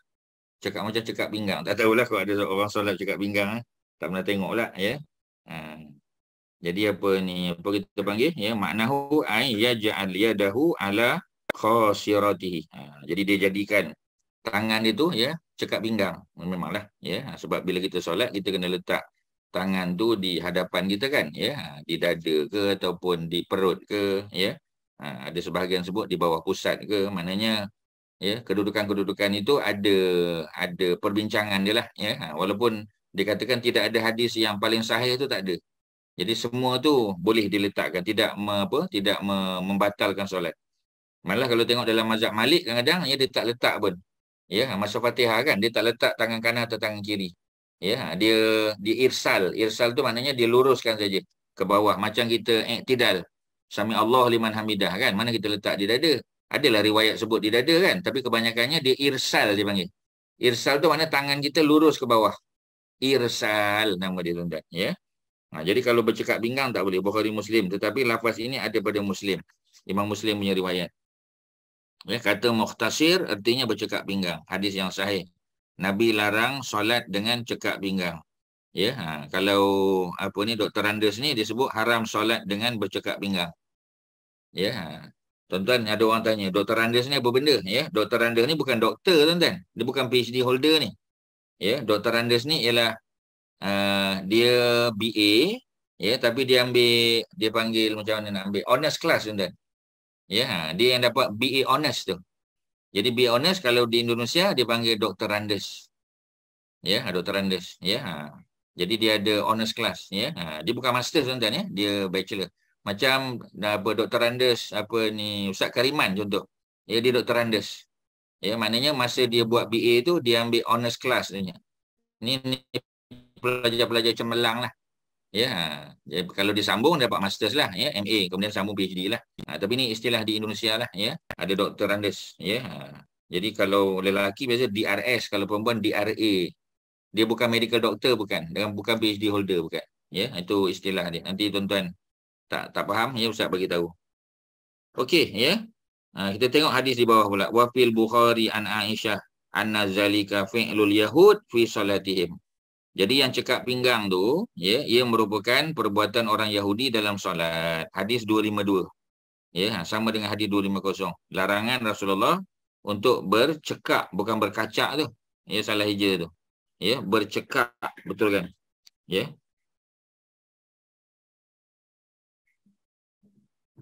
Bercekak pinggang pada waktu solat, kerana perbuatan seperti itu ialah perbuatan orang-orang Yahudi. Ya, clear ya?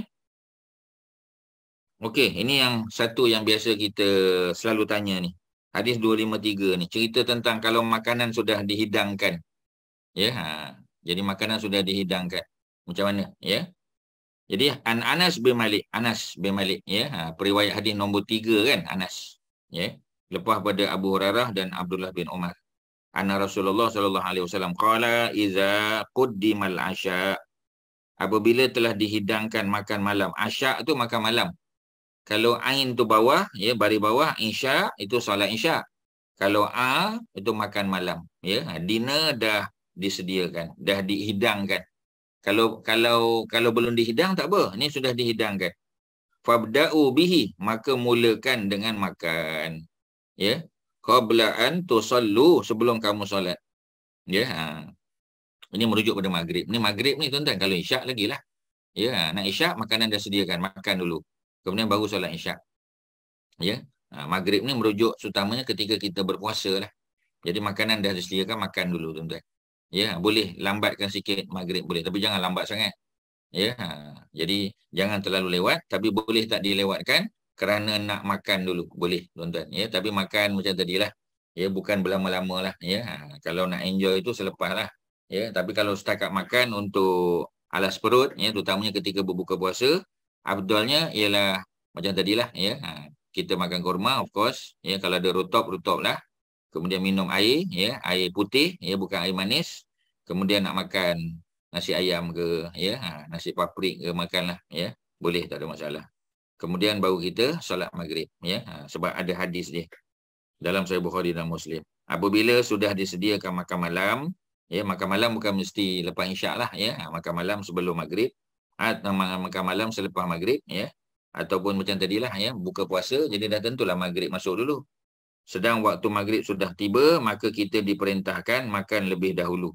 Kemudian solat maghrib. Ya, cuma jangan ambil masa lama sangatlah. Ya, jadi sunnahnya mendahulukan makan daripada solat maghrib, sebagaimana tersebut pada hadis ini. Ya, tapi macam tadilah dalam hadis sebut maghrib. Kalau zuhur pula macam mana? Ya, jadi orang perempuan kita dah sediakan makanan, isteri kita dah sediakan makanan, anak kita dah sediakan makanan. Ya, maka nak masuk zuhur. Ya, macam mana? Ya, jadi kalau Kalau ustaz, ya, maknanya kita solatlah qabliyah zuhur dulu. Ya, sebab masuk kan kita nak dapat kelebihan qabliyah zuhur di awal waktu tu, qabliyah zuhur. Ya, kita panggil solat sunat zawal kan. Ya, dipanggil orang dulu panggil solat sunat zawal. Maknanya qabliyah zuhur tetapi immediately selepas habis azan. Ya, la ilaha illallah kita menjawab Allahumma sholli ala Muhammad. Ya Allahumma rabb hazihi da'wati tam habis kan. Selesai, ya, isteri kata apa ni, makanan dah siap. Tak apa, kita sembahyang qabliyah dulu. Allahu akbar, habiskan 4 rakaat. Lepas 4 rakaat makanlah dulu. Boleh tak? Boleh. Zuhur kita boleh, fardu zuhur boleh lewatkan sikit. Terutamanya kalau keadaan terlalu panas, ya, kita boleh lewatkan sedikit. Dan kita menunggu jamaah. Kita kata tunggu anak balik kejap lagi. Anak baru nak balik sekolah. Ya, kita kata tunggu kejap lagi, ya. So kita boleh sembahyang berjamaah dengan lebih ramai jumlah jamaah. Tu boleh, tuan-tuan. Tapi qabliyah jangan tunggu. Terus saja qabliyah 4 rakaat. Bukan lama sangat pun. Ya, jadi maknanya bukan mesti dalam konteks maghrib saja. Dalam konteks zuhur pun boleh, tuan-tuan. Ya, tu dia punya apa? Dia punya contohnya maghrib, ya. Tapi jangan terbatas kepada maghrib saja. Ya, not limited to maghrib saja. Okey, boleh, tuan-tuan? Ya, ada soalan? Kak Mariatun ada apa? Ada apa, Ustaz? Terima kasih. Okey, ya. Ya, sama. Tuan-tuan ada apa? Silakan. Ya. Hadis kita hari ini tentang makanan yang sediakan, ya. Okey, ya. Boleh faham, ya? Okeylah, ya. Kalau boleh faham, kita itulah, ya. Okey. Satu lagi, tuan-tuan. Satu lagi sebab tadi apa kita panggil, ya, Kak Turis tadi kan tanya tadi kan, ya, bukan tanya, dia ketawa tadi, ya. Ni pasal sapu di atas kita punya dahi tadi, ya. Kita habiskan tadi ni. An Abi Zar qala, Abi Zar sekali lagi, ya. Abi Zar ni siapa dulu sebelum masuk Islam? Siapa Kak Turis? Abu Zar ni apa kerja dia? Dia Lanun dekat laut kan? Bedouin kan bukan? Bedouin kan dia? Ya. Ya. Bedouin ada Lanun ke? Ada Lanun ke? Lanun bukan dekat laut ke? Desert pirate? Lanun pada pasir. Ya. Ustaz sebut tadi, Pirate of the Desert tadi kan, ya. Kalau tuan-tuan masih ingat lah. Nama sebenar dia siapa, Kak Mas? Nama sebenar Abu Zar ni. Siapa ingat nama sebenar Ustaz sebut tadi? Jundub. Jundub bin Junadah. Jundub bin Junadah, tuan-tuan, ya. Jundub, ya. Dia memang nama pun nama-nama orang padang pasir, ya. Jadi apa kata dia? Rasulullah bersabda, iza qama ahadukum fis solah, ya. Apabila seseorang itu solat, ya. Jadi kalau dia sedang solat pun, ya. Ini cerita sedang solat, ya. Terutamanya fala yamsahil hasa, janganlah dia sapu. Hasa ni mana batu-batu kecil ataupun pasir, ya, yang ada di dahi dia tu, ya. Sebab dahi kita lah yang kena kan, sebab kita sujud, dahi kita lah yang kena pasir tadi, ya. Ataupun ada lecah tadi kan, ya, kalau malam tu hujan macam Nabi tadi. Fa inna rahmata, ya, tuwajihuhu, kerana sesungguhnya rahmat Allah, ya, kerana rahmat Allah tu sedang apa kita panggil, ya, dia sedang berhadapan, dia sedang menghadapi rahmat Allah Subhanahu Wa Taala. Allah bagi rahmat ke dia. Jadi jangan apa, yang dekat dengan Allah ialah ketika dia sujud, ya. Jadi ketika dia sujud tu, tuan-tuan, ya. So itulah cerita dia, ya. Rawahul khamsah, ya, diriwayatkan oleh 5 ulama hadis bi isnadin sahih, dengan isnad yang sahih. Imam Ahmad kata wahidatan au, ya, auda wahidah, ya. Jadi maksudnya janganlah, ya, sekali saja atau ditinggalkan sama sekali. Maknanya kalau ada keperluan juga, rasa terlampau banyak sangat pasir itu sampai mengganggu, ya, tu boleh sekali boleh, ya. Tapi jangan diulang-ulang, setiap rakaat dia buat, jangan, ya. Dan hadis sahih Rasulullah melarang kita mengusap pasir yang ada pada tempat sujud kita, ya. Haram mengusap pasir yang ada pada tempat sujud kecuali sekali saja, ya. Juga boleh dipahami dengan menyapu tempat tu, ya. Macam kita nak solat kan, mula-mula kita solat. Sebab tu bila kita nak mula solat tu, kalau sejadah kita ataupun, ya, kadang-kadang kita pergi ke kampung ke mana kan, ya, kadang dia tak vacuum, ya. Jadi kita bersihkan tempat tu, ya, bersihkan, ya. Kemudian kalau apa, kita jangan buat 2-3 kali. Sekali sudahlah, mula-mula kan sudah. Ya. Tapi kalau ada keperluan, ya ada keperluan kita kata, ya mungkin sekali dalam masa 4 rakaat solat tu. Jadi dia boleh merujuk pada dua-dua lah. Ya, menyapu pasir di dahi ataupun sebab kadang kita tengok orang solat kejap-kejap macam tu. Kejap-kejap buat macam tu. Ya, tak pernah tengok orang. Ya, banyak kali dia buat. Dah jadi macam kebiasaan. Ya, kadang-kadang dia duk sapu muka ya dalam solat tak payah. Sebab bila dia sapu muka tu maknanya dia sapu dahi sekali. Jangan ya, sebab dia sedang berhadapan dengan rahmat Allah. Seolah-olah macam dia buang. Ya, macam doa lah kan, bila kita doa jangan jauh. Doa ni rapat, Nabi kata kan, ya, jama'a bainahuma. Bila Nabi berdoa, Nabi angkat kedua tangan, ya, boleh angkat tinggi, tapi mesti dijamakkan. Jamak mana dia dekatkan, bukan dibuka ya, sebab rahmat Allah sedang turun. Jadi patutnya dia tadah rahmat Allah. Okey tuan-tuan ya. Ya. Ya, silakan. Tak dengar. Ya, silakan. Tempat sujud atau daripada kepala ni masa solat lah kan. Tapi kalau macam dalam solat. Sebelum solat kita nak bersihkan tu is okay, right? Ya, betul. Okay. Thank you, Lepas Ustaz. solat. Ya, sama. Lepas solat pun macam tadilah. Kalau tak ada apa-apa, tak payah sapu lah. Ya. Sebab kadang kita sapu kan. Ya, sapu tu untuk apa sebenarnya? Jadi kalau tak ada keperluan, tak payahlah. Nabi memang pernah sapu kerana di dahinya ada ni. Ya, selepas solat. Tapi dalam solat, kalau boleh, kalau terpaksa juga, sekali je. Ada riwayat daripada Imam Ahmad tadi. Ya, lebih daripada tu jangan. Ya, okeylah. Ya, selesailah tuan-tuan. Ada apa nak tanya sebelum kita tamat? Ya, kalau ada silakan. Ada apa? Tak ada, ya. Tak ada apa. Kalau tak ada apa, Ustaz serah balik pada Haji Mat Syah. Kalau ada apa-apa nak buat pengumuman, silakan Haji. Tak apa-apa Ustaz. Hanya tak ada apa, ya. Ustaz banyak belajar malam ni. Ya, alhamdulillah. Jadi tuan-tuan ulang kaji balik, tengok balik ya perbincangan kita malam ni sebab dia berkait dengan tiang agama kita. Tiang agama solat lah. Benda pertama, the first question that will be audited, that will be asked by Allah kan. Di akhirat besok. Benda pertama solat tuan-tuan. Apa-apa hal pun solat juga. Ya, memang ya mak ayah kita pun masa hantar kita pergi asrama selalu duk sebut kan dulu kan masa kita kecil-kecil. Ya, sekolah dulu ya. Belajar rajin-rajin, solat jangan tinggal. Mesti punya tuan-tuan. Ya, sebab kalau tak ada solat tak ada apalah tuan-tuan. Ya, kalau anak-anak kita belajar pandai boleh skor 20A, 21A tapi solatnya apa kita panggil ya lintang pukang tak jadi tuan-tuan. Sayang. Ya, itulah yang kita akan bawa bekal di akhirat besok. Okey, mudah-mudahan ada manfaat. Terima kasih kepada semua, Haji Mat Syah, sahabat-sahabat semua, Haji Nazri ya dan semua yang apa kita panggil ya menyumbang soalan ya dan perbincangan, mudah-mudahan ada manfaat. Wassallallahu ala sayyidina Muhammadin wa ala alihi wa sahbihi wasallam. Alhamdulillah. Assalamualaikum warahmatullahi wabarakatuh. Terima kasih Ustaz. Terima kasih Ustaz. Terima kasih Nazri. Sama-sama. Terima kasih Abang Syah. Terima kasih semua yang hadir. Okey, ready? Dia sedang ni lah. Beransur pulih lah. Terima kasih Ustaz. InsyaAllah, amin.